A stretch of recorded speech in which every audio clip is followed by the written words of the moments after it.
Not the best dog for pulled hamstring.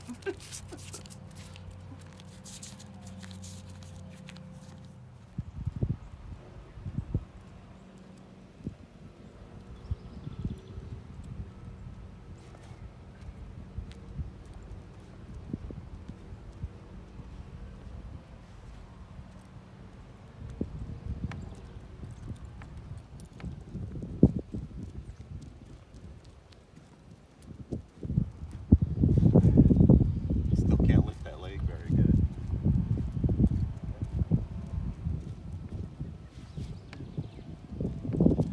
Alright. So it's just walking a little on a leash.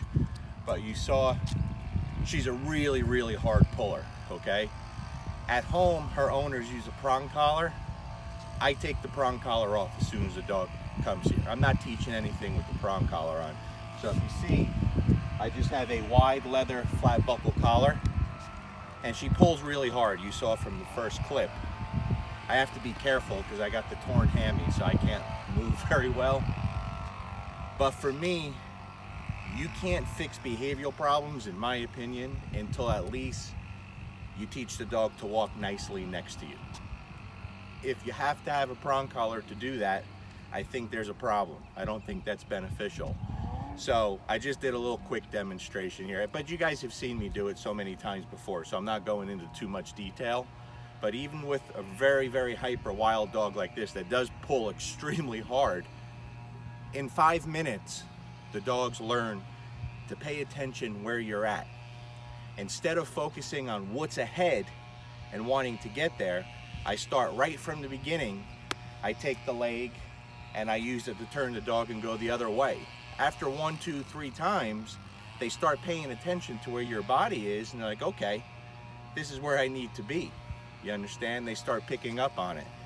And then after a few days, when we start building that relationship, then the dog no longer wants to go see what's ahead. They're going to pay attention to you and stay with you. Everyone understands how turning into the dog helps with that forging, but I'm telling you, once you start picking up the leg and using that as a guide, okay? If the dog's right here, the dog learns how to turn with it. You also start getting that nice rear end awareness. I'm telling you very quickly. I can't do too much demonstrating right now because, like I said, I got the injury. But once the dog walks nicely on a flat collar, then I'll have the owners put the prong collar back on if they choose to use it. They won't have to, but if they choose to use it, there's nothing wrong with that. I'm not against the tool. But the issue is, guys, so many people jump right to the prong collar to get the dog to walk nicely. Is the dog really trained? In my opinion, it's not, because the second the prong collar comes off, the dog goes back to what comes natural. And that's exactly what we saw with Rita.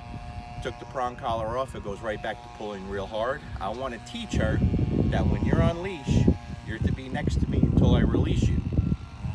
Now she does that, and when you put the tool back on, the prong collar back on, then it's allowed to perform the way it's supposed to, without conflict and without a lot of pulling, without a lot of punishment, without a lot of corrections. Very light pressure from any tool, any collar the dog has on will be sufficient. Peace.